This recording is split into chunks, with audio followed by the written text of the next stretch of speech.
Hey guys, so had my baby. He's super cute. Anyways, I had decided that I was gonna take 6 weeks off just to recover and just enjoy this time with my baby because they're only so tiny ones. I have a lot of great clients that like to come in about every 4 to 5 weeks. So unless they were getting in like the day before I had the baby, they weren't gonna last that long. So what I decided to do is I was gonna make them just root touch-up kits while I was on my maternity leave, and so that way they could cover up their grays in between until they could get back in once I was done. I decided to make a little video on just how I do quick root touch-ups, just because it's good to know, even though it's something super simple. But as you can see, I get a little bit lighter in the summer. I get some like natural highlights and stuff. And so I always like to just have kind of a little bit of a darker root. Just gonna be putting Shades EQ 4N on my root, which is a demi. So I like it better because it has a softer grow out. We're gonna be putting that on. I'll just show you how I section the hair and I go through it, and then I'll show you what it looks like when I'm done. Yep, it will be great. And then that way too, like I said, my clients who I'm just having them do quick root touch-ups, they have something to go off of, but hopefully this is helpful. Here we go. As you can see, I just mixed the 4N with the Shades EQ developer in this bottle, and it's just easier for me to squirt it. You can definitely do it in a bowl. It just will be easier for me to apply it on myself. So I feel like the #1 question I get asked is, do you come with dirty hair or clean hair when you're getting your hair dyed? And honestly, like, if your hair's not that dirty, just come in the way it is. It's not gonna like matter that much, but don't be going like a week and a half and then coming in with like really gross roots just because. And I shouldn't say gross, no roots gross me out, but just as long as they're not super, because basically when your hair is dirtier, it's harder for the color. It's got to cut through the dirt to get to your cuticle. So if you think of it that way, like when people are like, oh, it's better to do your hair dirty, it's not necessarily true. It's better to have clean hair because you want to be able to get right straight to the root and have it open and process the color. So like I said, don't feel like you have to wash your hair right before you come into an appointment, but just, you know, keep that in mind. Okay, so I just do what is called a T-part. It's really just simple and easy to do, but basically is what I do is I just part the hair down the middle, or part it where you usually part it, so if it's on the side or whatever, and then I just go do a perpendicular line from there about to where the ear is. So you don't want to, I don't know, you don't want to have too big of sections, you don't want to have them too small, so I do it right about there. And we're just going to make 4 sections, and then that way it's easier to kind of keep track of where you colored and stuff already, and it's easier to get it done. So yeah, so then I did the same on the other side. Super cute. And then I'm going to take this just straight back down the middle to a part down the back, and part that in half.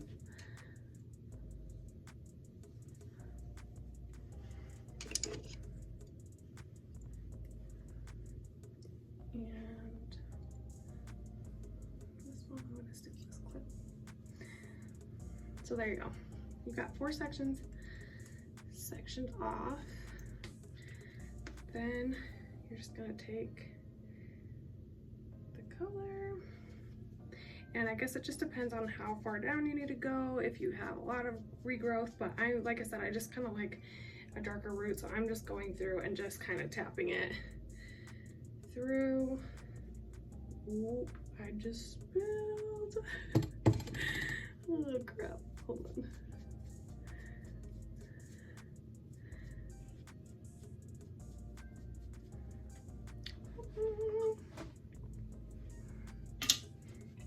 I should be wearing a cape right now, but I'm not. Luckily I'm wearing black. Okay. Let me resume that. So anyways, a lot of times what I'll do is I'll go around like the outer edges first of each section.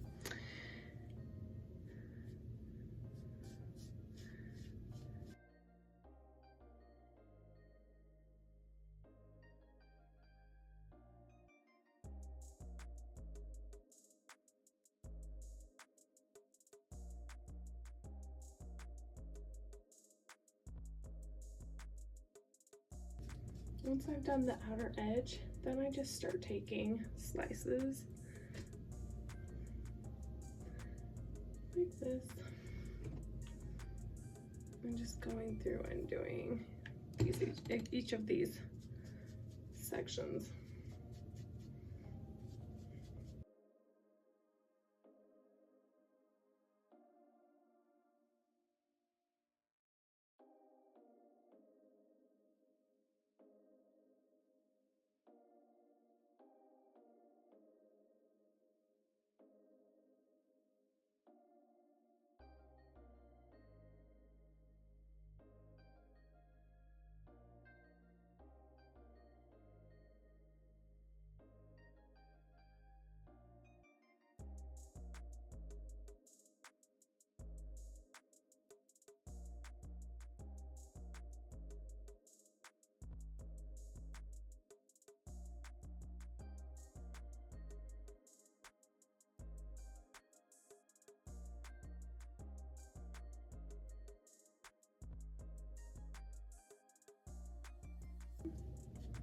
And then I'm gonna do the same on the other side. If you are gray and you're covering up gray, be generous with the color, just because the gray hairs are a lot more stubborn and so they'll want to poke out everywhere. So just lay it on thick with the color. I've also seen people use those like those thin parchment paper, like almost the little papers that you use for perms to roll them up. I've seen people use those, especially like in the front where their gray is like super bad. They will like color it and then stick those on top of those parts because it helps hold down those gray hairs, so then you don't have to worry about them like poking back out, and hopefully they're like soaking in the color. So be generous, use lots of color if you need to.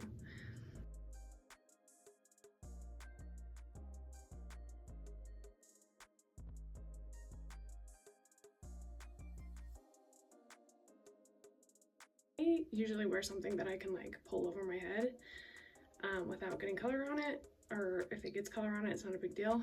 But I already showered today and I'm just gonna wash my hair in my hair sink. So you probably should put a towel around you, or if you have a cape. Anyways, I'm just gonna put this around so I don't get any color on the back of my shirt, and then I'll just wash it off in my hair sink. So looking good. Because it's a demo, I just need to let it sit for like 20 minutes. But read the instructions on your color to see how long you need to let it process for. So, and then like I said, usually I just rinse it off in the shower and shampoo and conditioner. But like I said, already showered, I'm gonna wash it in my hair sink. So yeah, I'll be right back. Okay, I got it all blow dried out. Thought I'd show you. It's just a little darker, nothing too crazy. And then I also did throw a toner on my ends, just something a little warmer.